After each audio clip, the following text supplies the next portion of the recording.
streaming, and we won't start recording until after you've figured that out, I guess. Get started. Remove something you posted. What'd you post?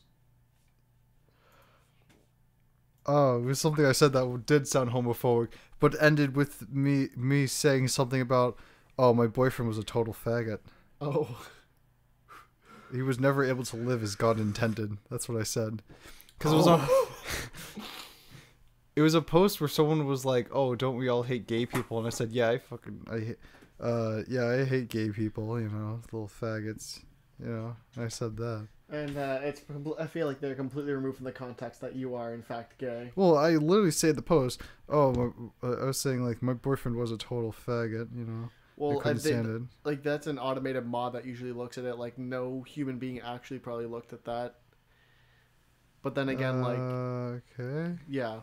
Thanks, Facebook. Yeah, that's your first strike probably. You might get post blocked soon if you keep doing that. It's so stupid. It is. It is stupid as hell. Pause. All right, I sound good. How do you sound? I don't know. I don't have headphones. I can't tell jack shit. I think you sound good. Yeah. And wait, do we have? We're on bypass right now. That's good. All right. Don't need to tool around with any effects right now. All right. All right. All right. All right. And my wiry hair is hidden by this hat. Goodness. Take Audacity, plop it back down here. Oh, actually the colors look kind of off. I don't know if that's just the TV or if that's like the way the stream's looking. I think we're probably pretty good. All right. All right. Okay. Are we all good in your front, Angus? What? Are we all good on your front? What do you mean good on my front? Everything good? I guess so. Right. I don't know. Saucy. That is some saucy material. And if you ever feel the need to like just start doodling, what if I just don't because you told me that? Well, I mean that's actually within your right to do so. Screenshotting that. All right. And with this, the 40 fucking Facebook's like, here, post your porn with fucking filters on it. Happy St. Patrick's Day. Oh my fucking god. Yes, I screenshotted that.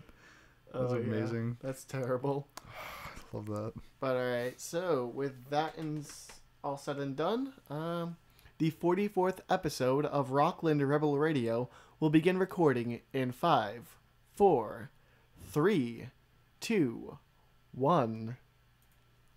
Greetings, everybody, and welcome to the latest broadcast of Rockland Rebel Radio, a mostly local music podcast. I'm your host, Ian Garland, and with me is my brother and co-host, Angus Garland. Hi. Sup?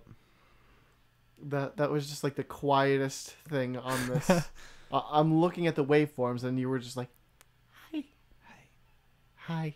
Sup? Just need to turn the volume up on your mic. No, I'm just being stupid. Okay, all right. I just like I can't think of anything interesting to do, so just hi. That's fair. That is fair. What up? What is up? But here on this episode of Rockland Rebel Radio, today we will be discussing music news, music we've listened to, and one music we've listened to in particular. The EP Kallisti, or I'm gonna have to look at this album name again on Bandcamp because they have a really long ass name for it. Let's see, where is it? On the Bandcamp, should have this information open. Yeah, Kallisti, or Goodbye to the One You Knew Before I Had to Let Him Go. Before I Found Him and Had to Let Him Go. But yeah, we'll be reviewing that later on down the time. I'd say about 40 minutes from now at the very most. Down the time? I don't know what I'm saying anymore. Down the time. Down the line. How about the that? Line. The line. Sounds like you said time. I did say time because I fucked up. Much like many things in my life. Ha. Send help. But Angus, do you want to start today on what we've been listening to this past week? Start today on what we've been listening to. Maybe. I gotta figure out my life. Because I could, you could. If you really want me to start, I can. I'm just actually trying to remember what I listened to. Because, like, I haven't been changing too much. I did listen to Milestone by Gideon. That's pretty cool. Yeah. And you were telling me that you really like Gideon, but you really... I love their sound. Everything just sounds amazing. The guitar, the drums, the vocals. I don't know if I've yet to hear the bass yet, because that's just how hardcore bands go. But they're Christian, so and like, I mean, at least 90% of the time, I don't understand what he's saying. But like, I can jam to the hardcore thing, but not the Christian thing. I get you, yeah, man. because just like the first song you can hear, it's just like, But I mean, again, it's better than any Christian music I've ever heard. You know, it actually has lyrical, shows actual like lyrical ability and a way with actual words. I can feel that, man. I feel that. It writes choruses with more than just 3 words repeated over and over again. You seem like you have a little bit of a vendetta against gospel Christian music. Just for the poor writing. All right. There's some songs I've heard that like do have pretty good like composition in a lot of like the guitar and the bass playing different chords, but a lot of times you can get songs where it's just like the chords are just kind of simple and then just like the words are just even simpler. It just hurts me. That sounds like a pain. I actually had an interesting interaction where I think I was driving Mom to an appointment, and I asked her, hey, just throw on a CD from my glove box. I told her, throw in Fordham Road, self-titled. And after we got through Same Love in Different Places, she was like, shut that off. I fucking hate this. She thought it would... And she said, I hate gospel music. And I was just like, wait, what? Gospel music? Yeah, she said it sounded like church music, and like judged the entire rest of the album off of Same Love in Different Places. Church? No, she has not heard real church music, I guess. Yeah, I mean, like, she hasn't been to church probably in, it feels like 10 years. Yeah. But I mean, like, yeah, that's not what church music sounds like in the modern day. I mean, like, it might have sounded like it back in, like, the very late 80s, early 90s, and some way into, I'm trying to remember how 2000s. that song sounds, even. It has, like, the organ in the background that actually kind of sounds churchy. Yeah. No, I mean, I can kind of see where she's getting it, but it's just not really close to how that just sounds now. Yeah, I get you. Christian music is just very just like riding the whole pop wave. Yeah, a little bit. We're just waiting on it to get that trap influence. That'd be actually something to see. Christian trap. Damn. We could probably commission Cam to do that. Huh. Yeah. Yeah. At least it was I hope there was never a point that it went Christian dubstep for like that 1 year when dubstep was very popular. You know what? I bet there's probably an artist on Bandcamp that probably does Christian dubstep as a shitpost. Or someone who might do it seriously. You gotta go on SoundCloud and find that shit out. Christian dubstep. I mean, there are like Christian remixes of hymns. Like there are almost trance EDM remixes of Christian hymns on YouTube that you can just like look at. like breaks into the Kyrie and then suddenly the bass drops and it's just like. Well, it's more like the trance dance EDM kind of stuff, not like the dubstep stuff that I've heard.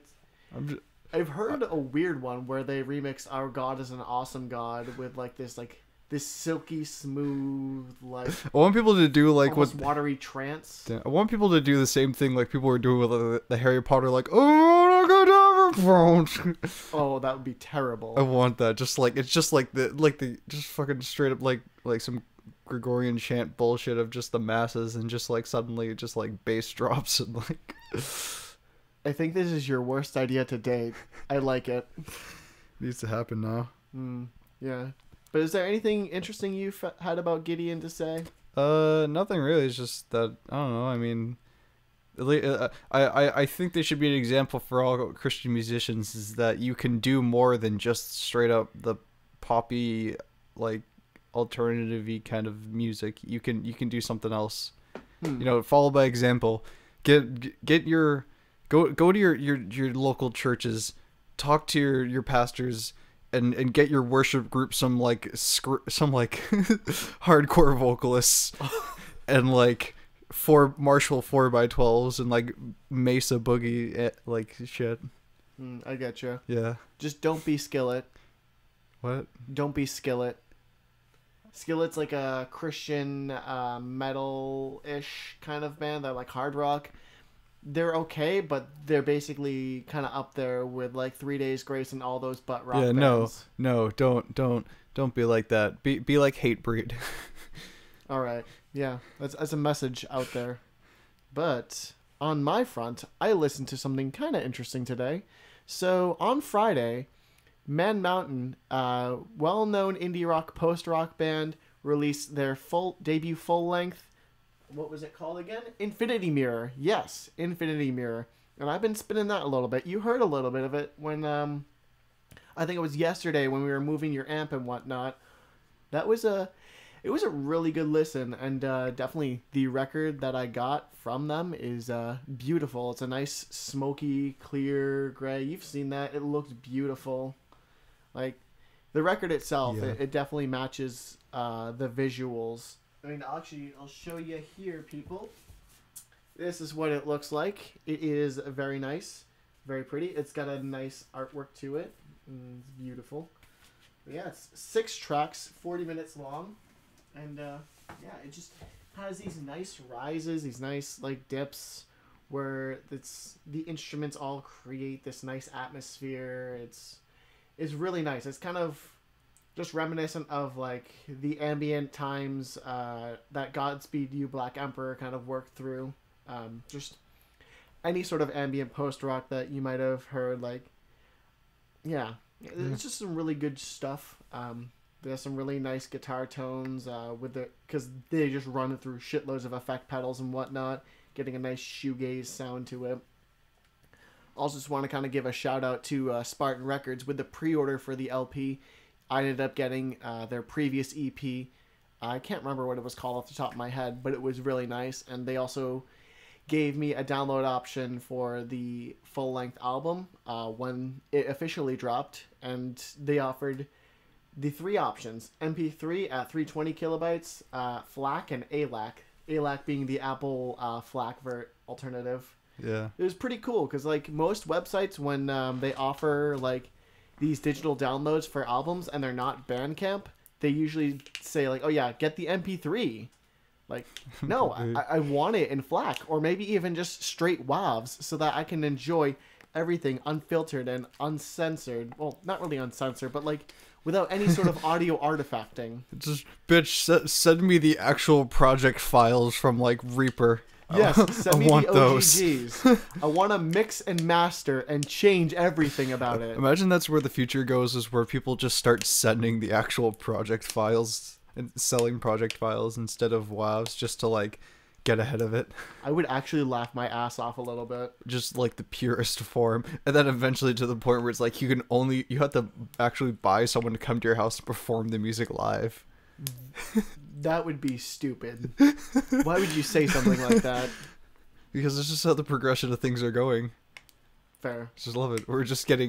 Audio needs to be so good that it's like they're just playing in front of you. It's so stupid. Oh my god, what the hell? Then you do the bullshit like HD where you're trying to make shit look better than real life. I can look at someone who has more like definition in them than just looking at myself in the mirror right now. This is society. Thanks. Also, your eyes are kind of shit. This is the future. Oh yeah, shut up.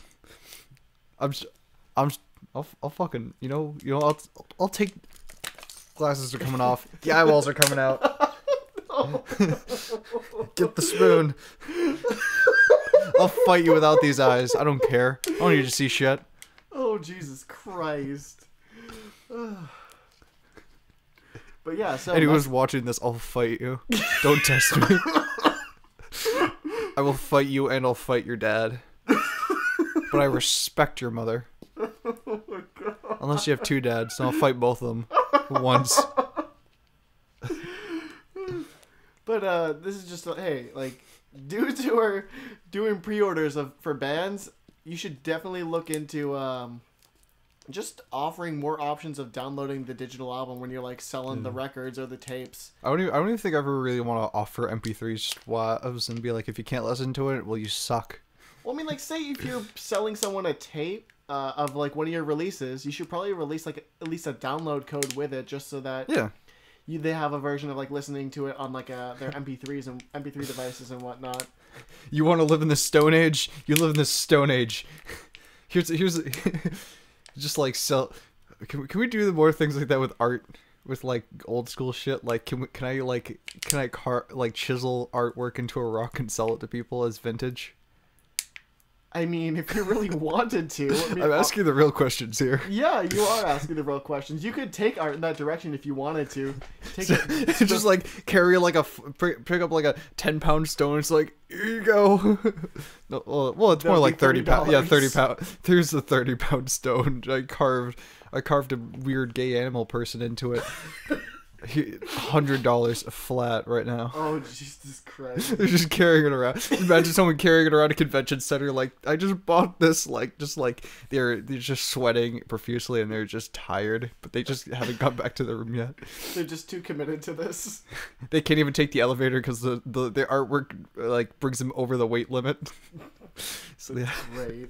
It's terrible, though. Walk up the stairs. Just imagine someone just with a big like stone in their back just walking up the stairs, and it's just like, but it's like a big wall scroll, like big like NSFW like wall scroll, and just like as a big giant like Rosetta Stone like fucking walking up the stairs like hunched over back, and they're just, it's like something out of a Greek myth. I think it was one of the Titans, I think, that you might be describing their struggle.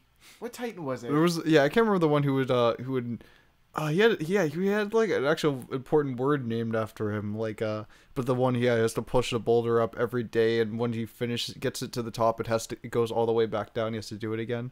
See, I'm also picturing a Greek god that had his innards continually eaten out by birds. Yeah, well, that's a different person. That's just that doesn't anything to do with the actual just like carrying a big stone, but yeah. But I think we're a little bit off topic here. Yeah. But yeah, so I think that's really all I have to say about Man Mountain. But I mean, if you're ever really curious, pick it up and play it, because it's a really nice, soothing, calm record with nice kind of melodic moments, nice just ambient moments. It feels really silky, really liquidy, but also a little bit rigid in the way its guitar tones are used, and I love it. 8 out of 10 so far. And yeah, Angus, on to you. Anything else you got? Back to you, Bob. Back to you, Chad. Chad. Chan? Chad. Chad. Chad. I am not a Chad. You're I'm not bro enough. Just, I need to, like, now you've done it, and I need to get like a snapback and cargo shorts, and I need to always walk around stiff like this, like standing stiff and just always flexing, and just breathing heavily through my nose. Just. You concern me, Angus. My name's Chad. But do you got anything else interesting for us? Yeah, I gotta think, cause I did re-listen to some older albums I never really talked to. No, I did talk about some of them. I'm looking through, just trying to remember what I listened to this week. Oh, hey, because can I butt in real quick? Yeah, you do something, fam. Yeah. So speaking of re-listening to old stuff, I ended up going back to Mike Skinner's final mixtape on the streets before he went on his long-ass hiatus, Cyberspace and Reds. Did you ever hear about that? I heard about it, never listened to it. Dude, it's honestly well worth a listen. He kind of takes all the stuff that he's doing with like computers and blues, but then like kind of takes it to places where I don't think the label would have let him publish it. Like one song in the very middle was just a straight spoken word piece, like nothing at all, but like kind of talking about the dangers of like having your entire identity like thrown online for the world to see, how society would collapse over all of that. There's one song where he literally just says, "I fucking quit music. You should stop doing music if you really hate it like I do," and he just like ends the album like that. There are actually some really cool production moments that kind of harken to like what Kanye was doing at the time. Is like shit that when I hear it for the first time in like such a long time, I'm like, holy shit, how did I sleep on this? Yeah. It was like some really good stuff he was doing with Cyberspace and Reds, and now it makes me want to go and see like what he was doing in the DOT with his like time away from the streets, like in that time gap of like 2011 to 2017. Because I mean, like Mike Skinner, he's a phenomenal producer. Yeah. I don't know why all like the people who are like good at like some sort of like good at music stuff, like just naturally just good at it. They don't really have any like professional training or anything, or they just like are just good at it, but they just hate it. Yeah, I mean, like I think some people, if they're just naturally good at it and end up hating it, it's because they've just overdone it. They've done it way too much. It's like no, there's like people like Milo Ackerman who's just like. He's really good at being a vocalist and a frontman. He's just always been naturally good at it. He's like one of the best ones out there. He was part of he helped like influence. Well, he helped in his part for like Together. He's even gone on to actually write a lot of the songs in the newer like Descendants albums. Mm-hmm. There was even a point where he put out a song literally just called "I Quit," and it's just him just saying that he just doesn't want to do it and he quits. It just ends with "I quit," like literally just him trying to and like very like quietly saying, "I quit." Nice. But no, he's just fucking good at it. But he just wants to do other things like science and shit. Well, he likes that better than actually doing music. He just doesn't want to tour around in a band. But he's just really good at it. Like, he's one of the best ones out there. I kind of think it's a little bit noble of him to kind of want to give up music to do science and whatnot, though. Even though he can never fully give up music, he always keeps coming back to it. It's like an abusive boyfriend. Yeah, it kind of is almost. Where he's just like, he writes songs about how he doesn't want to. He always says, like, he'd rather, go on to do other things, but there's always a time where he starts writing music and he brings the band back together. It's like, guys, let's write an album together. That's kind of how they've been going now, is just that he keeps like for their album back in 2004, I think he was talking about, it's like, yeah, I just actually wrote a couple of songs, like a bunch of these songs, and I was just like, he wrote songs for once? Because he's just what happens sometimes, I guess. You just kind of accidentally write a song and then you just like shit. I'm just trying to remember because he wasn't really one for the like doing a lot of the writing except for just lyricism, but like there were ones who actually wrote like melodies to songs and things. It's just like, Was it a good album at least? Well, yeah, all their like newer albums are good. They've honestly never put out a bad album. All right, that's awesome. I had a thought here, but yeah, I think it's a little bit noble of Milo to kind of give up on music so many times to focus on science, because I've seen people who've done the opposite, like Ninja Brian, who's given up like doing physics for being on Game Grumps and doing like Ninja Sex Party and Starbomb. Like, it's like I respect Ninja Brian for doing what he wants to do, but like, I feel like the dude really shouldn't have given up such a noble thing when like physics is always hitting like newer breakthroughs every day, and like his mind, like I don't want to tell him like he shouldn't be doing this entertainment business, but I mean like physics would probably benefit from him still being there. I would just see if he just did it like back and forth, just like the way Milo does it, where you just kind of he does one and the other and one and the other and just kind of keeps going on with it, because he just has two things or at least like two things he can do professionally, I guess.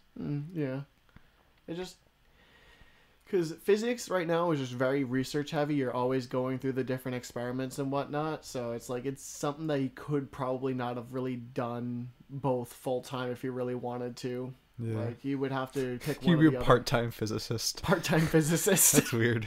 It's like, I could only work like 20 hours a week. Sorry guys, but Yeah, but that's just kind of an unfortunate thing of like these artists that they're naturally talented, but they just want to do other things, or they are doing other things that are wonderful, but they really want to pursue this career that is also equally as good. Yeah.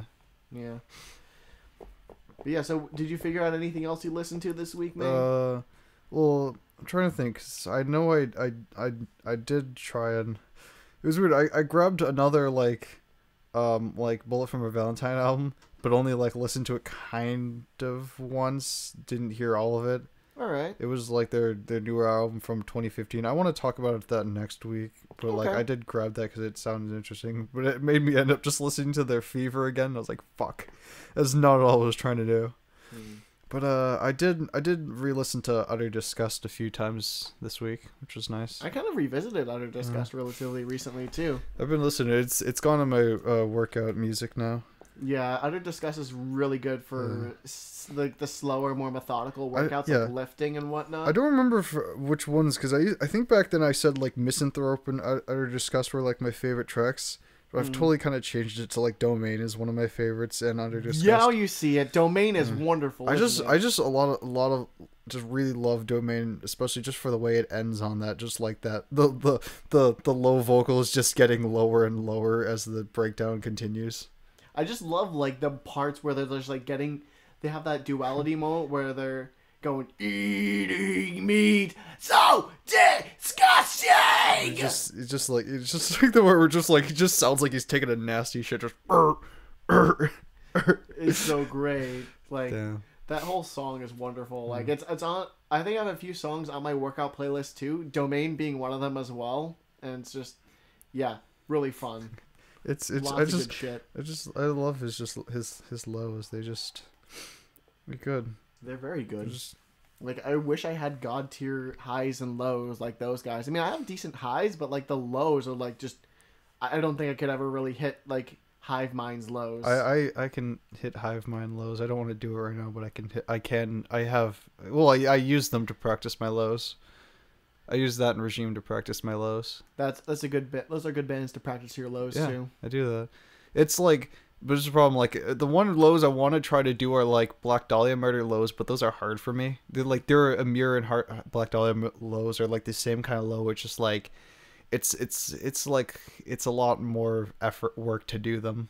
Oh yeah, well, like Amir's lows, like you were like literally scooping your body, like turning it inside out just to hit that specific low note. Well, just he just has this way of doing lows that are just like a lot different than like the Hive Mind ones, where it's just like they're really just kind of like more forceful kind of lows, and it's just like very intense. There's some of his lows that I can hit, but like things off of like shit off of like Slave to the Game is just like hard for me. Because those were some of his like most insane low like screams shit, and I'm just like no. Yeah, not at all. It's not happening, man. Like that dude's got just some serious fucking talent, and like it's like for someone that I've heard has blown out their vocal cords a ton of times, they still sound just as good as they did. Yeah, in the past. Yeah. His highs are like are just my natural highs. They're how my highs sound like, but his just lows are just it's just a struggle sometimes. Yeah, but I think this is kind of. Do you have anything else you really want to talk about for music you listen to? Because I think we can cut it here and then nothing really no. All right, so we're gonna actually cut it here real quick. We're gonna go into a little bit of a music break, and after that music break, we will end up discussing the topic at hand, Kallisti, or looking at it again because I'm such an asshole. Come on, or goodbye to the one you knew before I found him and had to let him go. So stay tuned. We'll be playing a little bit of jams from the EP itself, and with that. Let's see, just gotta get into the switching motion of things, you know how that works? You know how that works. You know! Oh. Jesus Christ, man. Half step lower. Then I got a seventh going on. That's the same thing going on here because you got the 2 octaves here. Mm-hmm. Well, you got 2 octaves right here, and I play one lower. That's a 7th. So people who do that shitty metalcore chord are actually playing 7th chords. Wild. And getting jazzy with it. Get jazzy on it. I think there's a Regime song that uses that chord for like the chugging part. I think it was off of Good Samaritan. There's a song, the part of it where it just kind of like uses that, because I could tell it was using that low tone, but like wasn't the actual chord, so it was like a 7th. Nice. But hey, we're not talking about Regime here today. I think we're here back with Rockland Rebel Radio discussing Kallisti, or, and I'm gonna have to look at this again. Kallisti, or Goodbye to the One You Knew Before I Found Him and Had to Let Him Go. You need to write this on your hand in like a Sharpie. You know, because I'll fuck it up. Like, it's like you're cheating on a test. Kallisti, or It smudges just a little bit. Person you knew before I found him and had to lart him. So when your hand smudges, it becomes like Norwegian or something. Yeah, basically. But yeah, you become like you. It just like it has the like your hand, the palm of your hand has the personality of that one guitarist from Metalocalypse. Yeah. They do videos they've done like some YouTube videos of him like doing song demonstrations of their songs, and it's just like, wow. That's wild. It's just like, that is probably such an offensive like just character. But we're not here talking about Metalocalypse, so we're talking about Inconvenience Store. we're not talking about this or this or this. God damn it. Everything has a SpongeBob reference. Yes, it does. Life is. But yeah, SpongeBob references. If I can finish what I'm saying. No. Inconvenience Store, the Needham-based hardcore punk experimental hardcore harsh noise band, consists of... Alright, his real name is Jonah, and he's on lead vocals, and he does noise electronics and guitar, and his name is Jonas. It's his whole name backwards, listed as like the lead vocals, noise, electronics, guitar, and whatnot. But his real name's Jonah and whatnot. Jonah Asher Feintuck. All right. Got Mika on HP phones doing guitar and vocals. Funnels ... on drums, and Darren Strange on bass. Funnels. Yes, I know. Like, all right. I need to start having wacky credits like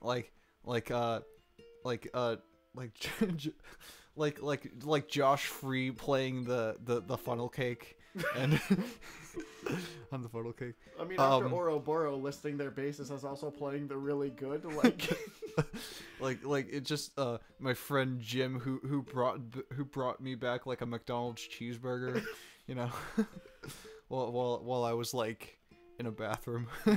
Yeah, just like, but so. They got some goofy little credits there, but it's also a really serious project. Yeah, but this is like the year of goofy credits on your band camps. I mean, so far, like, we've only had the 2 acts doing that. Yeah, I think it's just happening. It's just people are just being goofy now. Well, I mean, this also was released in 2016 too. So. Oh, this was 2016. Oh yeah. I guess it's just happening with the past couple years. I guess. Yeah. Just happening now. I mean, people are just kind of having fun with it, and it's not bad to have fun. I like goofy credits. They're just fun. Just good times. But gives people a reason to be like, hey, look at their Bandcamp. They're on the Bandcamp, and it's like, well, I'm on the Bandcamp. Hey, look, there's their other music. Yeah. It all starts with saying weird shit on your under all your albums. Yeah, it does. Yeah. But all right, so this EP has about 5 tracks. It is their 3rd EP. Funny enough, they have 2 EPs that are on SoundCloud. Link for those are in below in the link in the description blocks below. But that probably will change with the next 5 years on YouTube. Probably. Ian, you gotta change. You gotta say that with that YouTuber confidence. Link in the description. Yeah, no. Just like. And just like some weird graphic pops up that's just very intrusive and just like blocks a lot of the video happening. But so, do you want to just talk bell. about your first impressions? What did you feel? Were your thoughts, opinions, concerns? Doing the Scopoletti thing again? What?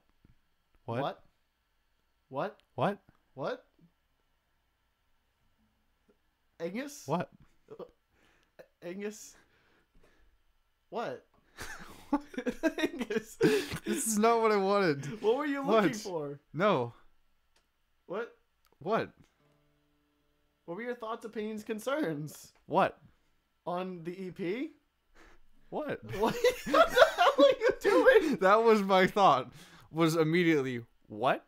It just like scared the crap out of you or something? It just I was just like,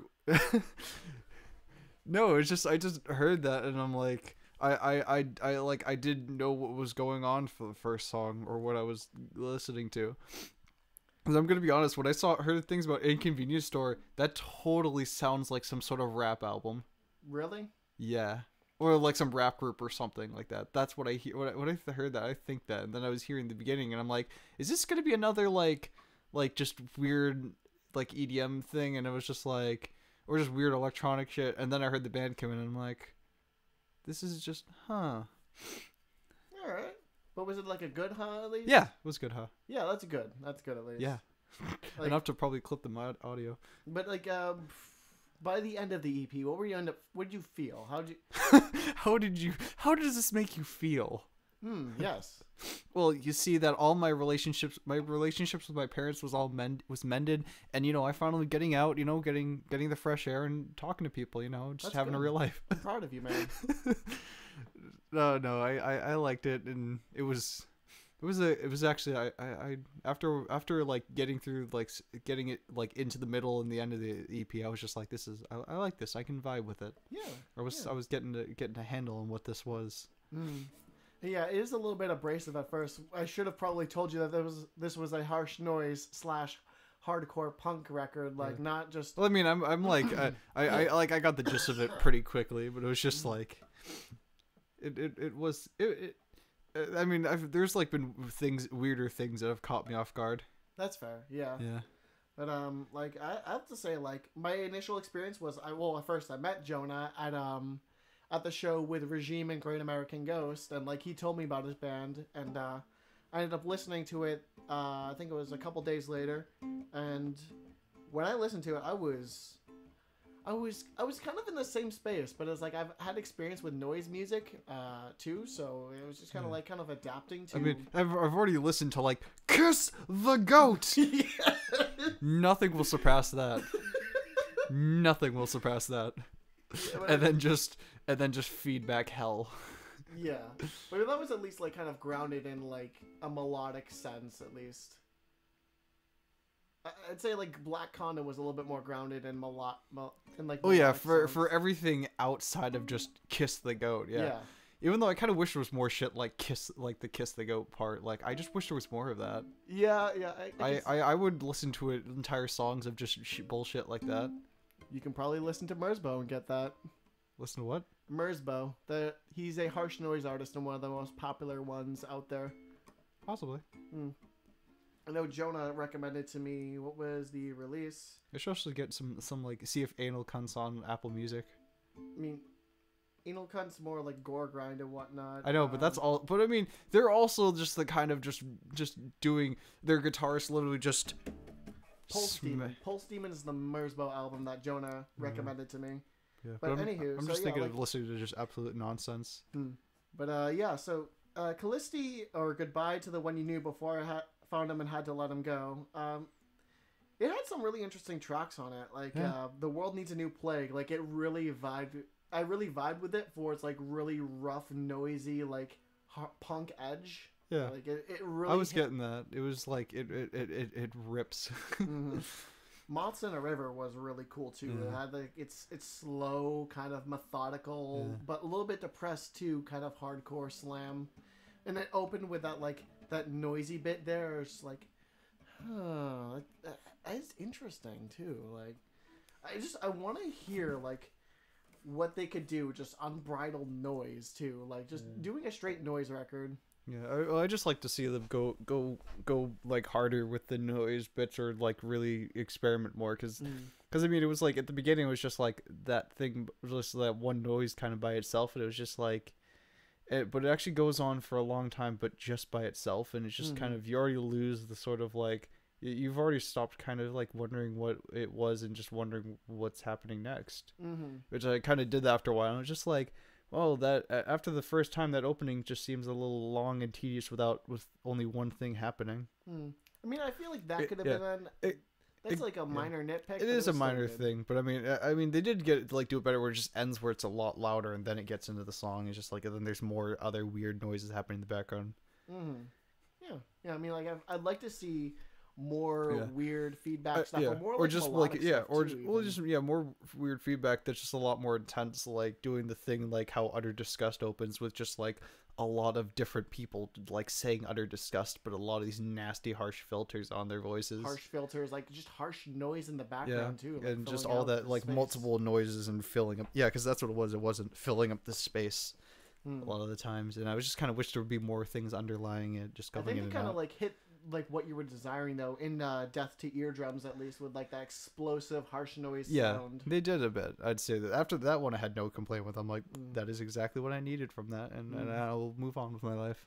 Like even like First We Feel Then We Fall, it had like some really nice bits like towards the end where it's got those passages where it's like large breaks with like heavy beatdown music, and then like they're shouting out each lyric as it's going. I need to listen. I listened to that song a few times. I'd sometimes like miss the end of it. It happened a few times, but I mean, I kind of remember what you're talking about for that. It's a very abrupt ending, but it's effective in what it. It was bad because I was like listening to it, and then I realized, wait, something else is playing right now, and I had to go back and re-listen to the end of like just to make sure I actually listened to the end, because I was like, all right. Did you ever look at the lyrics though? No. The lyrics are depressing, dude. Like the world needs a new plague, brand new slate. It literally like lyrics like this world needs a new plague, this world needs a new death, this world needs a napalm strike, this world needs a new plague, this world needs a new death, this world needs a brand new slate. Like, I mean, like sure, that's like kind of showing one side of it, but like there's another side. That doesn't sound that bad to me. Malts in a river. I am in a world without a view. I scatter trachea as I drag the sun. Blood red sacrificial lamb into the streets I run. I am the undead becoming. I like that. That's nice. It's like really good lyricism. But the world needs a new plague is not at all weird to me, because there are times I think, there's too many of us, and I think something should happen. So I have those thoughts like on occasion. So I am not. That is nothing new to me. It's like it's depressing. But I do like it. Like are all throughout it. It's like it's. Yeah. I feel like they're. That's not depressing to me. I'm like, rock on, go on with that. Start a new plague. There's also kind of a little bit more nihilism in Kallisti, the title track. What calms and terrors my sorrow bring me. As our film runs to black, I can feel you fading into voids. Like, shit. This is poetic. This is I didn't marvelous. know that. I never really looked at the lyrics. I wasn't really expecting poeticism, except for like the Moths in a River, because that was just more of like focusing on a lot of spoken word, and I was just like, yeah, that's definitely. But the rest of it, I thought it would be just like, just kind of shouting stuff, because a lot of like more intense music were just like being harsh and just not really following strict like rules of the strict like guidelines for music writing. Just like don't usually put emphasis into like actual real emphasis into lyrics. Like they'll do things like say nasty shit like cut up a child and like just kind of eat them for breakfast, like weird shit like that. But like no one ever really just gets like deep with it. Yeah. So I wasn't expecting that, but that's good to know. I should like. Maybe I should like learn the lyrics so they'll change the way I hear this again. Yeah, you really should. Like, if anyone out there is interested in just hearing what they have to say, I definitely do recommend like taking the time to just read the lyrics as you're listening, and you'll hear just some really cool moments. It is kind of weird when you read lyrics while listening to the song, and then like you'll never hear that song. You'll always hear the lyrics, so like you'll always hear that song differently. It's just like, so strange. Yeah. I will have to say, I was listening to this and it's just like, I felt like some of these songs should be like on like a Tony Hawk's like just playlist or something, one of those Tony Hawk's like music playlist things they have, like, or at least like World Needs a New Plague or Death to Eardrums. Yeah, I could see that. I just like Death to Eardrums because it does that. Like I hear that, and I'm like, and I just hear like old school like 80s hardcore bands of like Minor Threat and Bad Brains were just playing so many different chord changes, and just like the distortion is just so like fuzzy, like saturated and harsh, and it really like hit me deep. Yeah, I feel that. Especially the fact that it was like 40 seconds long. That is just like that is such like a hardcore, like an old school hardcore thing to do, which I like. That they go like they rep that old school hardcore before it was just like kind of like just chugs and like actual just low screaming vocals and shit like that. I feel it's just like fast and intense, like original hardcore. Yes, it is. Follows that guideline of just like you have like a song and you have to take this message in the song and say it as fast as you can, and then just end it. And it's good, Yeah.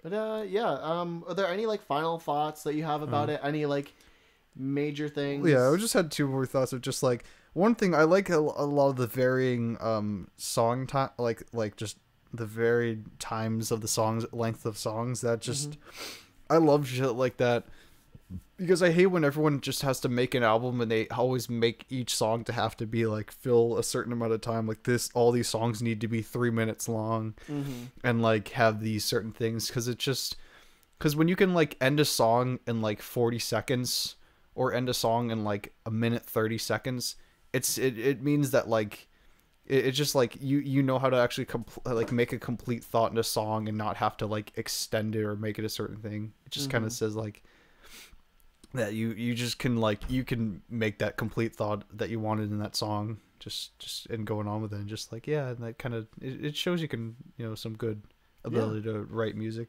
I did like the Moths in a River just being there, like just being like that one part of the album that was just like slow, and then a lot of the times it would just stop. Oh yeah, like it stopped in the right in the very middle, and then you'd just be like, the song again. It just like continues again. I'm just waiting for a breakdown or something crazy to happen, and just went back to the song, and I'm like, I like that. Yeah, it's just nice. Like I'd say, like the writing. Well, that was actually what I was about to say. Like like that little false like ending, and then like starting back up again in Moths into Flame was like just, it was really nice. It was cool and artistic how it was done. Like, I do really appreciate this EP for what it is, and I'd say, who would you recommend this to? Because it's like it's hard to recommend like an experimental like hardcore noise record. It is. I would like, I don't know. I really don't know if I have a specific demographic. I just kind of like give it to anyone who I think needs something that's just like harsh, but but I can be like, this is like, there's actually some like deeper shit to this. It isn't just making it there is part making horrible noise and being weird, but like then there are actual like clever like lyrical and musical devices just implanted in there, and they should I send this to anyone who actually want to like interest them into more experimental weird music, to be like, because then I can be like, well, this is like the actual how it's experimental and it actually kind of does interesting things, so they can be like, yeah, okay, so experimental music isn't just people who can't play music, it's people who can, but just differently. I mean, like I'd say, and if anyone's like a fan of Ouroboros or Cameron Francisco's Z the Stranger Project, like anything like that, like anyone who likes stuff like that, I would definitely send them Inconvenience Store and tell them, this is like hardcore punk, but if you just took that experimental edge that these bands use and throw it here. Or someone who also enjoyed Pets and basically tell them, this is a punk version of that. Yeah, it was funny. Someone actually posted on Facebook, and they're like, "Tell me something that goes harder than like I think they listed a dubstep artist." So I was just like, "Fucking!" I threw down Pets, and I'm like, right away. That's awesome. Yeah, I mean, I threw down Pets, but I also threw down Neo Soul by After the Burial, which is like the nice song, because it's just that one does hit hard, and I feel like that is the one like organic song that can reach out to anyone who likes electronic shit. But yeah, this is I definitely would like to like be able to recommend this to someone. Definitely. Like take all the big list of music of everything we reviewed and just like slap it in their face and be like, here, take this. Don't talk to me for a week until you've listened to it all. Yeah, basically. It's funny. It would dive into like soft stuff like Amanda McCarthy, and it would go into like heavy stuff like fucking You just like Downswing and A Great American Ghost. go to all your friends' houses of the night and you just like take long like lists of paper that like written in script, and then you like and you attach it to the door with a knife, with like a with like a military grade knife, just K-bar just like on the door, and they get up in the morning, they're like, oh shit, I have to listen to this all. It's like, listen to us or I will find you. Yeah, I think this kind of concludes. One last thought I had. The bass on this. It sounds fucking beautiful, doesn't it? I think I've heard it sometimes, not a lot. It's if you have like the professional grade headphones or like a really nice sound system, like you will hear the bass kind of rumbling, but it's not drowned out. It's got a nice little space in the master. Yeah. And also, the drummings, the drumming, like the fills on the last track. Like, there are some really good technical fills there. Yeah. I didn't hear a lot of the fills, especially in the last track. I didn't get deep enough into that. If you listen to, like, the last track and kind of listen to, like, the space between where he's saying things, like, there's some really cool parts of the drums taking over. Also, I don't think we formally said, like, favorite parts of the album or favorite songs. I think we kind of did, because I asked you, like, what were your favorite tracks? No, you didn't. Oh, I didn't? No. All right. Well, then what was your favorite tracks? Well, my favorite tracks were... It's hard because I actually wanted to say my original, like, I'll say it 1, 2, and 3 because I was just going to be 2, but now it's 3. So it's like Death to Eardrums is top favorite. Right on there, 39 seconds, because I fucking love that. Then just Moths in a River, because it does that weird thing that I love when like hardcore bands do, where they take one song that's just really slow, just out of nowhere. And then This World Needs a New Plague. I feel just because of just listening to it again and realizing like how that just sounds like one of those Tony Hawk style songs in a Tony Hawk like music list, and just like yeah. I was going to say I think my least favorite was definitely Kallisti. Really? Yeah. I don't know. There's just like it's just the beginning part. After a while, you kind of get like kind of like bored of it just being just one thing going on. All right, I can see that. It just kind of feels like a lot to listen through. I can feel that. I feel that. Like I kind of argue that Kallisti was really good as at least like a primer for what we're about to. At least the song itself is fine, but just the intro is just like it just feels a little long the more you listen to it. All right, I get you. Yeah. I have to say that Kallisti is one of my favorite tracks. It's probably like the bottom of the favorites, but it still is one of my favorites. Well, basically, I love everything except for Death to Eardrums. Death to Eardrums is just like kind of it's a mass song. It's like I love that song. I know you love it. And I can appreciate it for what it is, but I feel like it pales in comparison to like what the rest of the album does. I just also like it because it's just like when bands do the old school punk thing, they don't do the full blown old school punk thing. They'll do like the LA punk where it's just kind of a lot more lyrical. Like people do the SCP thing where it's just like where SPC? It's just yes what SPC is that SPC yeah, I said that right? No, you said SCP. Yeah, it's hard. Three letter bands, 3 letter, especially when like SCP is like kind of a well known thing on the internet. Yeah, there's a problem where people like do like what was it? They do it was like VCL and VLC. Oh yeah. Yeah. That hurts. Wait, you don't know you don't know one of them, do you? I know VLC Media Player. I don't know like the band that you're talking. Oh no, that's not a band. Oh. It's a website. Oh. Okay. All right. It's one of those websites. One of your websites. Yeah, it's an old school. This was before me, but just shit like that. But no, people always do like the SPC thing, where it's just like it's like it's crazy, and it's just but like it's not like full force brunt, just like playing the guitar as fast as you can and just like harsh. Like no one does that, and I actually kind of I appreciate that someone out there is like doing like the real traditional punk. Yeah, like I'll definitely say for an audience, if you want to reach an audience like that, hit that wild punk edge. Yeah, go and just make actually your 40 like second songs. Yeah, or like it just have to be like the 40. I still like the good. I actually prefer songs to be more like a minute or a minute 30 for kind of stuff like that. But like people who could actually like who can put like grainy filters on all the microphones on all the vocal mixes and like and just like that drum beat just be like just like the whole time, just like guitars just changing so many chords that if you wanted to play it by ear you can't. And I like that shit. It's good. Yeah. It's like real, like raw intensity. Without having to like just tune really low and just like toilet bowl the whole time and eat the microphone. I feel that. And I think that kind of brings it to like kind of a halt with our review. Dead halt, crashes into a tree, for dies. listening. And yeah, definitely give it a listen. The EP a listen. It's on streaming services like Spotify, Apple Music, and wherever else it might be. There's a link to it on Bandcamp in the description. There's a link to their SoundCloud in the description, so you can find their previous EPs only on SoundCloud. I think they should definitely be on Bandcamp. They need to be, you like everyone. You need to stop using only one service.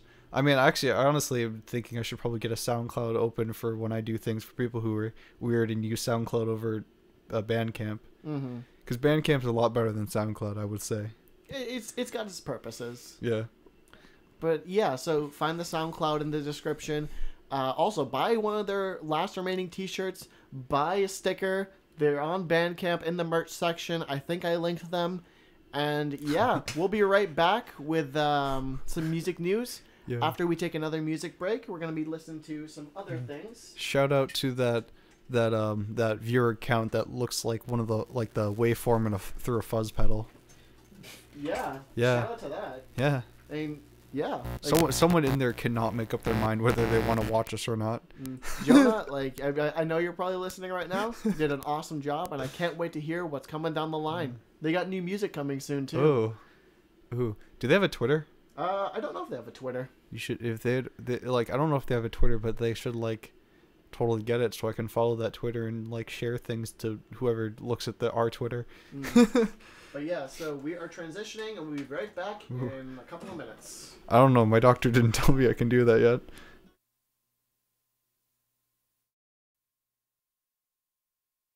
Show. Hey, people. We are back. Let's put on that compressor, that noise gate, and... compress. I'm gonna noise. compress myself into a cube and die. Get compressed, boys. Yes. Getting compressed is a fetish. I did not need to hear that today. But it is. Yeah. Hey. My hair looks terrible, and we are back with the last segment of the show. So, there are some cool announcements Ooh. recently. Well, first off, Cam released the sister EP to Rose, Jay. Rose being his ambient EP, and I think it was just a full length album he wanted to call it at, or whatever it was. Yeah, it was a full length. Yeah, it was roughly full. It was pretty close to full length. Yeah, it was long enough that I don't think I've ever listened through all of it. I've listened to some of it, but not much of it. Yeah. I kind of wish I would, but just something that doesn't really vibe with me, with the kind of style of music. That's fair. But yeah, Cam released Jay. He said that he would only make Jay if he had the same conditions as Rose, and that if he were to make a second a sequel to Rose, it would only be called Jay, because of personal reasons. But it was just really cool because he went from just releasing Rose on all the streaming services to basically a month ago or 2 months ago he released Rose on streaming services, and then 2 months later he releases the sequel, and it was really good. Honestly, I enjoyed a lot of my time with that, and funny enough, it came out the same night that I was working on an ambient track this last week. It was I'm not gonna talk about this thing that I made here because I don't want to steal I don't even want to try and look like I'm piggybacking off of Cam. But hey, it was a really cool kind of seeing that and kind of hearing what was happening in Jay. And he also has a new cover photo which depicts an anchor and a date of I think it was May 20 something. I think it might have been May 12th or something like that. I need to look on his Facebook account for that. Let me see. Cam, where are you at?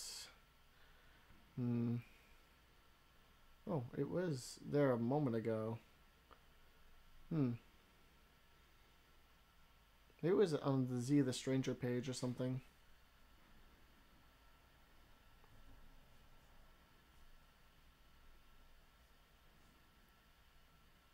I think it was. Yeah, it was 5/12/2018. So we're going to expect some new Z the Stranger music that day, May 12th. It's going to be interesting. Going to be cool. Going to be wild. Going to be whack, I think. But yeah, like, at the end of J, it did that Morse code thing that he does in his live performances. I think it translates loosely to what the original title of his next project was going to be. But, yeah, I don't know if he's still, like, using it in some way, shape, or form, but, yeah, he's using it, and, yeah, it was kind of really cool to kind of hear that moment at the end of the last track where it's just Morse code hell. I'm trying to... Like, he talked about doing the Morse code thing. He's done it in a few live performances. Like, he did it at the end of his set at Berryfest. Yeah, I was trying to remember that. I'm trying to remember the Morse code thing he did. Like, he kind of did, like, a weird seizure thing after, like, a car crash, and then, like, kind of... is, like, really loud. I'm trying to remember. I don't really remember it that well because it's so long ago. Yeah, he really hyped it up because he also did it at... Well, a lot of times when he does those things, they just kind of go over my head because I'm just very confused at what's going on. Oh, yeah. Like, he did it at the premiere show for A City of Ghosts as well. And that was way before he kind of, like... Yeah. From what I understand, he threw aside the name of the original name of the album and the concept. But, I mean, like, he's still doing the Morse code thing, and he's still trying to build up these little, like... these teasers to what's to come. Yeah. And I appreciate his, like... I appreciate the fact that he's working so hard and, like, trying to create this air of mystery around the project, See the Stranger. I appreciate it. I feel bad that, like, a lot of it just kind of, like, really goes over my head and that I can't... Because, like, a lot of cams... Like, the way cams does those, like, special, like... hidden features and stuff like that. It's just like an abstract kind of thing that like a concept that's just not really, it's very new to me. So I just don't even pick up on it. And I just kind of like, and people go, oh, did you notice? I'm like, no, not at all. I don't know. I'm not good at like picking out Cam's like special stuff. Like it's easier when you just, it was easier back when he would be around to actually just show me everything special about his album that hasn't even come out yet because he just needs to show somebody. Mm-hmm. Yeah, I feel that. Like, when you hang out with Cam, he will willingly show you everything that he's working on. Like, you don't even have to ask. He just does it anyway, and you just kind of, like... Yeah. You just kind of go with it, because it's just like, well, yeah, I'm not going to pick that up on my own. Well, I've realized that now. It's like, shit. Like, I mean, if I were hanging out... If I actually got to hang out with him regularly during, the City of Ghosts production phase, he would have probably been able to point out, like, all the odd time signatures. Like, that's what I kind of feel bad about. Yeah. But... I'm trying to remember because I think there was a song on City of Ghosts that actually was around when he was actually working on it, so I actually did know stuff about that one song, but like nothing else. Nightingster Gumo? I think it was the one that had all the different voice clips in it.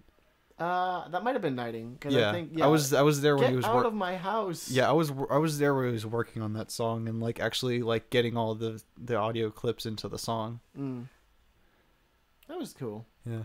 It was the one we got the Andy one that was just really bad. He just went old school Andy and just said something terrible. Oh. It didn't get used, but it was just like fucking hilarious. I wonder if he still has that old school Andy.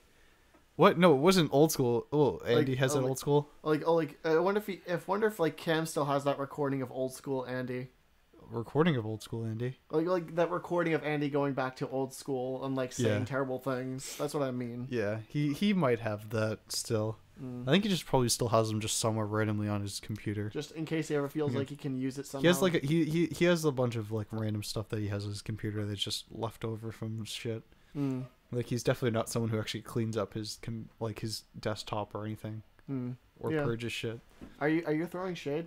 No, I'm not. I do that too. Okay. I totally understand where he comes from. Just like I have shit that I've not even finished and don't even need, but I just leave it on there because I'm lazy and don't feel like deleting it. That's fair. But see, I think there was some other interesting news that came about. Oh yes, Ouroboros got nominated in the in like I think it was a Rhode Island magazine for as best jam band and best breakthrough act in their voting categories.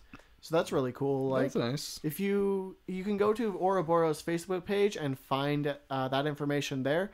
Go and like vote for them, and then just write in a bunch of good Massachusetts artists that you like Regime. I wrote in mostly artists like Regime, Amanda McCarthy, Justin Arena, and I did like a final write-in for Robin Wood, and I plagued it with like Z the Stranger too, just so it's like I voted for nobody in the Rhode Island area, just fucking Massachusetts and New Hampshire acts. Yeah. I was that guy. But I mean, I also put in my vote in for Ouroboros. I don't really know if I can think of any Rhode Island bands. Like, they're a mystery. Because it's like everyone will go and play in Rhode Island, but like trying to find the Rhode Island bands, you have to go to like all the local clubs and find their own local scene. Yeah, it's hard to because like we've had people from like at least New Hampshire come down. Yeah, a few times, but like yeah, we do. We've reviewed them on the show. Yeah, and but it's just like anywhere else, and we've had New York. We've had upstate New York. Yeah, not Utica, only Albany. Oh no, not in Utica. But also we've had like. But like just not Rhode Island or no, have we had Connecticut? No, we haven't had Connecticut. All we've had is New York, New Hampshire, and Massachusetts, and no Vermont, no Maine. Well, Maine's not even a real state. It's just a bunch of woods. That's statist. I'm gonna be going there in like 2 weeks. Yeah. Yeah. You better check your state privilege. I've already been there before. This is gonna be my second time, and you know what I'm gonna see? What? Trees, rocks, and more trees. Yeah. Yeah. I don't even know what we're performing at. There's no civilization up there. I mean, at least it looks nice. It's not like when you like think of like the center of the country, where it probably just looks like Maine, but just sad and dead. Like probably Nebraska. That's what I imagine Nebraska looking like. If you ask Erin, when they did their trip to Ohio, like they can tell you about the trauma of the Midwest and how dead it looks. Yeah, there's that's corn, what I imagine. Corn, more corn. Corn. The same one billboard. Corn. Another billboard. An ad for the same place. And then you end up seeing like 7 billboards in a row for the same place, along shitloads of fields of wheat and corn. So I'm picturing this exactly how it actually is. Yes, that's good. I'm glad I can actually understand what the Midwest looks like without having even seen the Midwest. Like you just see the terror in like Erin and Amy's eyes as they explain to you this. Yeah, and they're just. This kind of reminds me of someone who told me about when they went into like the part of like Pennsylvania that nobody lives in. Oh yeah, like the dead area, the area where the original inspiration for Silent Hill actually exists. He went by it. Mm-hmm. This was Pharaoh. He on his trip back from a con. Uh-huh. No, yeah, I think it was a con, and he ended up in the wrong part of Pennsylvania and had to go through where the town. The cold town based where Silent Hill's based on actually is, and just and it was just he hated every second of it. Was it creepy? Yeah, it was just creepy and horrible. He would lose GPS signal. He didn't know where he was. There was nobody around. He was all alone on the roads. That's horrifying. Yeah. Also, I want to call out Silent Hill for saying it's located in Massachusetts, but there is no coal mining place in Massachusetts. Yeah, we only had places like actual like mills and stuff up in Lowell and stuff like that. We were full of factories. I feel like maybe there was a coal mining place way out west, but it could have been. But like we were a factory state. We have a bunch of rivers, so we had factories back in the actual Industrial Revolution. Mm-hmm. The coal mining was definitely. I mean, yeah, it definitely would be a more out west kind of because that's closer to like Pennsylvania, where there is that one coal mining area. I think that was the Silent Hill town. I mean, I feel like they're at least like maybe in the very edge of Western Mass or like somewhere like around Appalachia. There might have been. Yeah, possibly. But I feel like that's not a picture of Massachusetts. You're painting there, guys. Like you gotta like. Yeah, we were like sailors and mill workers. Mm-hmm. That's what we are. I mean, actually, I think there might have been some mines and stuff like that. We have to look into that actually because nobody really talks about that. But we were predominantly mill and sailors. I think our history of the state is really biased towards the coast.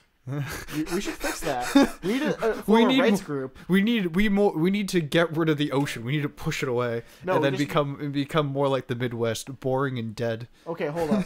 So you're being the Malcolm X here. I'm being the Martin Luther King Jr. right now. Yeah, but I'm not cool enough to be Malcolm X. Sure. All right. Call me Mr. X. Let's just jump ship from this topic before it gets worse. Gray Fox. I think there was another major announcement. I can't remember what it was. Oh yeah, the Caps have announced 4 shows at the Banner this summer. Most of them I've marked as maybe I can go, but then some of them it's yeah, I'm definitely going. Like the September one, I'm definitely. I need to go. Yeah, I need to go to one that I could just be there until 1 in the morning again. Just be there from 8 to 1. That's just fun shit. I'll try and make sure it happens for you, man. Cause I haven't done that. I didn't even get to do that last year. I think. Let's see. Was there any? I feel like there was some news that just cropped up out of nowhere. Well, actually, we did. Yeah, we did. Well, I mean, actually, we did do Smoke Sharp. That was from 8 to 1, I think. But there's also Inconvenience Store. They recently announced that they're making a split with Delaware noise musician Cop Jokes. They're starting to record this month, and the cover, it looks just as wild as their covers for Inconvenience Store. It's photos all cropped together, writing over it, and it's. I'm definitely interested to see what's coming out of the split. I hope it's 2 tracks for each artist, or maybe even more, kind of in the same vein as Vane, where their split with Gift from God was 5 tracks, and Gift from God had 2 tracks, but they kind of equaled out in time because both sides were 5 minutes. Dude, Vane, fucking 5 minutes, 5 songs. They're wild. But yeah, I think there is. Was it the one Anal Cunt album that was just every song was a second long? And there was 500 tracks. That's terrible. It was somewhere between 300 and 500 tracks. That's wild. It actually reminds me a little bit of that one Tool album where they between the second track, second to last, and the last track, they added 60 some odd mini tracks of split second audio just so they can have the last track be track 69. Oh yeah, that was on Undertow, the album I have. Yeah, I didn't know that was the whole, because I was like, what the hell was that? When I put it into iTunes, it were not even track names or anything. It was just the numbers, and I was just like, what? I thought it was actually broken. I didn't know that was a real thing. Dude, they did. That is a real thing. That is fucking awesome. Hilarious. Which I love the track 69 because when it ends with that weird thing where that farmer has this weird epiphany that the carrots are all alive. and he starts preaching about this thing, about this dream he had, that he learned that the carrots are alive and that they can't harvest them or it'll kill all of them.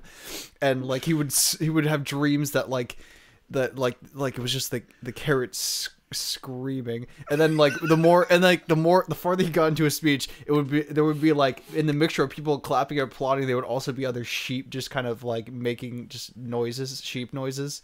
Hey, do you have a physical copy of Undertow? I might have it in my room.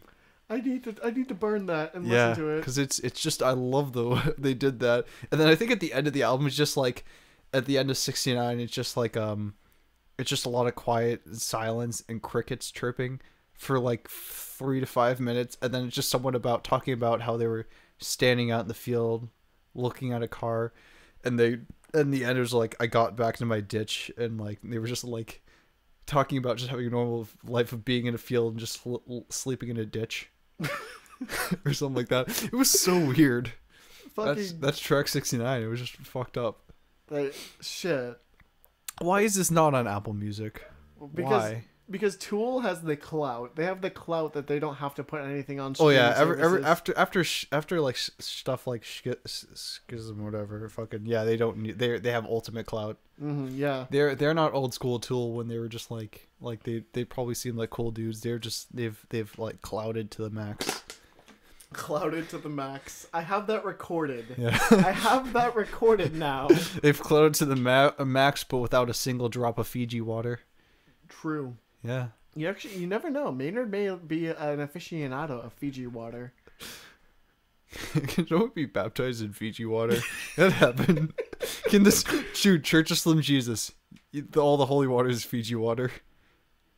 That's terrible, and I love it. You just you're like before the show, you have like the things like the water, and you just pour out Fiji water into each one of them, just like, and then before the show starts, you have this little tiny solo cups, and you put Fiji water in all of them. It's like, drink all of this. This is the body of our Lord. These are the tears of of Slim Jesus. Drink them, and you shall become forever happy. You should forever spit straight fire. Great. This is terrible. This is the worst thing that's ever happened. Yeah, it's perfect. I think. Is there any? Yeah. I'm trying to think of other major music news. I gotta think. I still wish people would give that Tool album Undertow the praise it deserves, because everyone always talks about new Tool, and I'm like, guys, there's just one album where literally they have songs like the song Prison Sex, which is 5 minutes about a song that is like loosely describing actual prison sex, but like with the most the best groove possible. It's just amazing. Yeah, everyone jerks off to new Tool, but yeah, they just jerk off to the album that Schism was on. It was just like fucking the best album ever, and I'm like, guys, seriously, this one album, there's a song that's 7 minutes long that was had this weird spoken word bit, and then this audio tricks that won't be seen for another 5 to 10 years. This shit's god tier, and everyone just ignores it. Maybe in the future people will pick up on it. When Tool disbands and people kind of look back to the old stuff will be seen as because everyone's oh, we're gonna play a Tool song now. I'm like, you gotta play an old Tool song. It's no, we're gonna play something new that you've never heard of before. And I'm like, why? There's so many other old songs that are good. No, not even a single person has wanted to cover Sober, and I'm like, that is they're amazing. Just is an amazing song. Just weird. At least Steve is the only person, a Tool fan I know, who actually really likes Undertow, which just makes me kind of happy. I'm trying to think. There is some. Where are my events? Calendar. Here we are. Trying to think.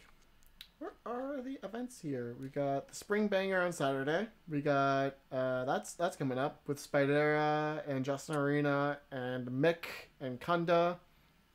You gotta pull out for those guys. We got some interesting stuff coming up. We got Fordham Road at the finals for the Battle of the Bands, held by those guys, whatever those guys' names are. I can't remember. I just really want a chance to see Fordham Road again, so I can hear them perform the Gates of Heaven. Yeah, I will heckle them on Messenger to see if they can play the Gates of Heaven at that finals show. Because I have a feeling they'll either do that for the finals, but they might do that for the finals. But what isn't the finals also for something else? It's the finals for getting onto a big festival, which is it'd either be they play it at the finals or they play it at the festival. Yeah, so which I don't know. I would want to know. I'll message them and see if they play it, and I will definitely try and make time to. We will definitely make time to go see them at the finals, and I'll try and drag some friends along too. Yeah. And let's see. So yeah, they're gonna be playing down in Rhode Island. Let me just try and find the event on their Facebook. Also, Froggy Fresh is touring right now. Fucking Froggy Fresh. Yes, Froggy Fresh. He's still doing shit? He still is. Fucker. He moved to LA and he's starting to do stuff from there. Wow. Let's see. Fucking. Does he actually has he gone serious, or does he still do weird? He still does weird stuff. So he's definitely weird. I've never heard of anyone who just does weird shit who also tours like that. Fuck. Yeah. See, it's the Strange Creek Battle of the Bands at Ocean Mist in Mantuck, Rhode Island, and their finals are they're April 7th. Ooh, isn't that what is that a weekday? That's wild. Wait, Oh, Ocean Mist March. Oh, that's the semifinals. They're at March. They're there at March 29th for the semifinals.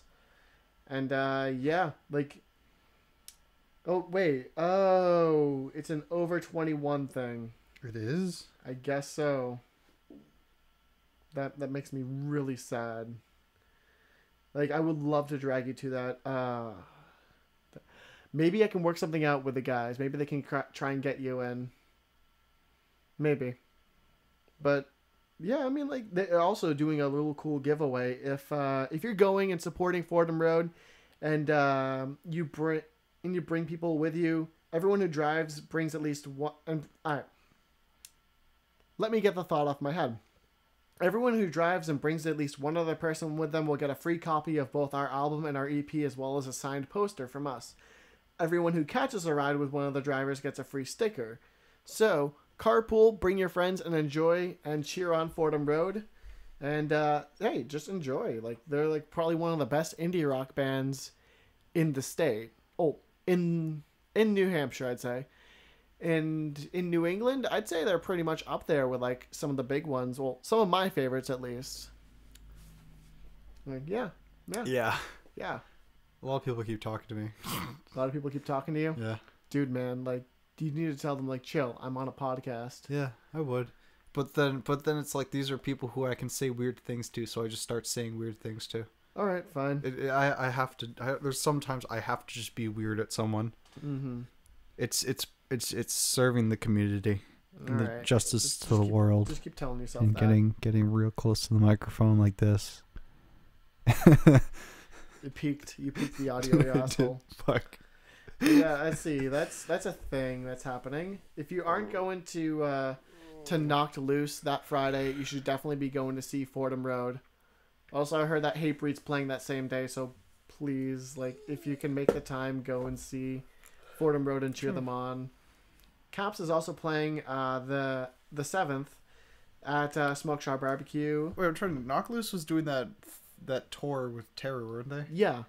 And so that's happening. Yeah, they're playing in the downstairs of the Palladium. Yeah, I heard about. I'm hearing things about that show, and just I would like to see Terror, because Terror is like an old school, like you don't know how long they're going to be around for. Mm-hmm. Like back started in the 80s, I think. Damn.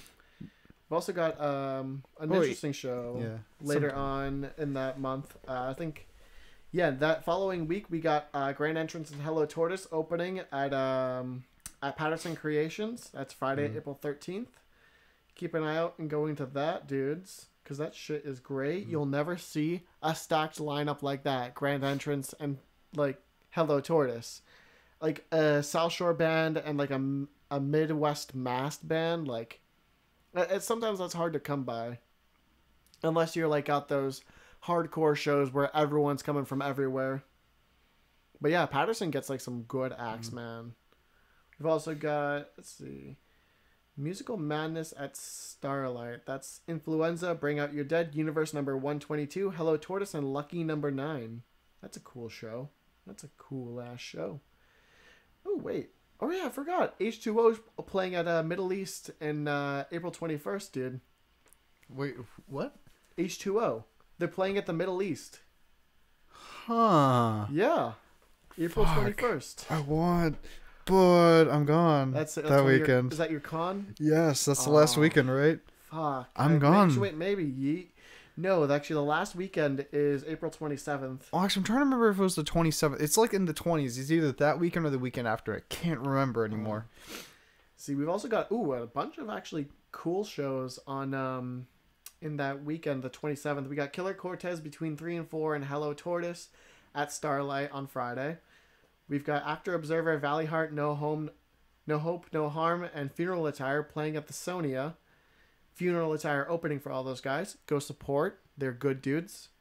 We've also got Graviton, Thunderforge, Inviolate, Deer Hollow, and Graves Harbor. And at Sammy's Patio in Revere. We've also got Ouroboros opening with John Trudeau. Oh, like headlining with John Trudeau, Rebel Bass, and Joy on Fire. All at, where is that? Hawks and Reed Performing Arts Center in Greenfield, Mass. That is 92 miles away, and I would love to, but I can't probably, because that's a ways away. Let's see. That is like kind of all the major shows like announced. Like we've also got Seven Spires playing again at Sammy's Patio with Fateful Hour, Golden Hall, Black Soul, Seraphim, and we got the Punk and Drublic Festival with No Effects, Bad Religion, The 21... Interrupters, Mad Caddies, and Bad Cop, Bad Cop. It sucks because that's a really fucking good lineup, but it's 21 plus. Yeah, I know. I'm like, God damn it! The Mad Caddies are awesome. They're like some of the OG like part of the OG lineup of Warped Tour. Like they were the first like swing bands to play on like. I think the Mad Caddies were like a kind of a swing, we're kind of like swing inspired because back in original Warped Tour they had both the punk bands and then they would also bring on like the swing bands like the Swing and Utters and I think they had Cherry Poppin' Daddies on there. Oh, neat. Yeah, the reason Warped Tour still has those swing bands on today is because it was tradition. But in the original lineup they had both punk bands and like swing jazz bands. Ooh, that's cool. Because there would just be a lot of swing jazz bands like Cherry Poppin' Daddies, Swing Out. I think Swing Outers was on there. Like one of them, some of them were punk fusion ones, but like some of them were just full on, just like because that's how original. Like if you watch, one of them's I think which one band was on there? You said Interrupters? Mad Caddies or whatever? Mad Caddies, yeah. Yeah, I think they were actually in that 98 Warped Tour documentary. Ooh, nice. I think it was them or like some other or a few other bands. One cool thing, Troll 2 on Friday, June 1st, with Muddy Ruckus and Pratik playing at Thunder Road Music Club and Rock and Roll Bistro in Somerville. So keep an eye out for that. Troll 2 is the headlining act, so go support. You gotta go see Troll 2, man. They're just like the shit. I love them. Yeah, they're like the boys, even though they don't really play many of the local shows around here. Yeah, well, I wish they would. It's hard to like get a book a local show with like such a bluegrass punk act like that. I know, but it's just like they haven't really played any shows around here because I mean they can still fit into other shows because like it doesn't even matter if like you need to have one style of music. It doesn't fucking matter. I'd still put them on like I mean we could if we've had Willie General and the Corporates on the same show as like Degrader and like Revisions we can do anything. Yeah, we can. But I think that kind of brings it to a close. Nathan Calcagno is also teasing that there's a bunch of stuff being announced for Regime really soon, so keep an eye out for that cool stuff. There's probably going to be some awesome stuff heading up down the pipeline. Yeah. I mean, they probably got their shirts in. They probably got a release date for their new album. I need one of those shirts. They may even have an announcement of a label picking them up. I have no idea. I'm just speculating at this rate. Yeah. They Nathan might find a new weird shirt to wear during performances. Yeah. But yeah, so this brings Rockland Rebel Radio to a close with its 44th episode. This was like the 1 year celebration of us being a show. Of me running the show. Yeah. I was not here for a year and I should be happy probably. Cam, if you're listening to this, we created something cool. And I'm glad you stuck it with me for whatever you did. And if you ever feel like coming on guesting, by all means, come on, man. Yeah. And so next week, I'm not entirely sure what we're reviewing. I'm thinking High Command, a thrash band out of Worcester. And, they have a single that came out in January that we could probably check out. Well, it's a 7-inch single with like another song by A-side, B-side, whatnot. Kind of similar. Don't we have a bunch of other singles that we needed to talk about? Well, we've got the Robin Wood single. We could do that. And was there? I think there's a third one. There was someone released a single track relatively recently. Yeah, because then we could do a singles day of just 3. I mean, like, well. It's an A-side, B-side with High Command. Okay, then we can do we could touch on a couple. We could do another singles week. Yeah, I'd do that. Yeah, well, so we'll have a singles week. We'll kind of figure out what we're reviewing, and we'll hit you guys up with that when we get to it. But you can find us on Rockland Rebel Radio on Twitter at RocklandRR. At RocklandRR. You can find us on the Facebooks at Rockland Rebel Radio. Facebook.com/Rockland Rebel Radio. You can find me on Facebook, Ian Garland. You can find me on Bandcamp at bandcamp.com/GarlandoCoon because I'm a piece of trash. That's my account for just the music I'm collecting, the music I'm buying on there. You can see some of the acts that I've supported, some of the acts that I love and appreciate dearly. The internet. You can find me on SoundCloud, actually, at North Haven MA. I just released an ambient track earlier this week. It's kind of all right. It's kind of shitty. I don't know. Maybe you guys like it. Listen with your ears. You can find me on Twitter at 3XR_Ian for the triple R. It's basically my way of saying triple R Ian, but, you know, it didn't really work out because I can't. RRR Ian is already taken by some random chick. The Rockland Rebel Radio Twitter's better. Follow that instead. Sure. Yeah, you can also do that too. I mean, yeah, I guess so. I don't know. You can also follow me on Instagram. I'm getting a little bit more like regular on Instagram, doing what I do, just posting music I'm listening to. So you can follow me, see some artful photos on there. You can follow Angus on his terrible Instagram. Chipolomi Haywood.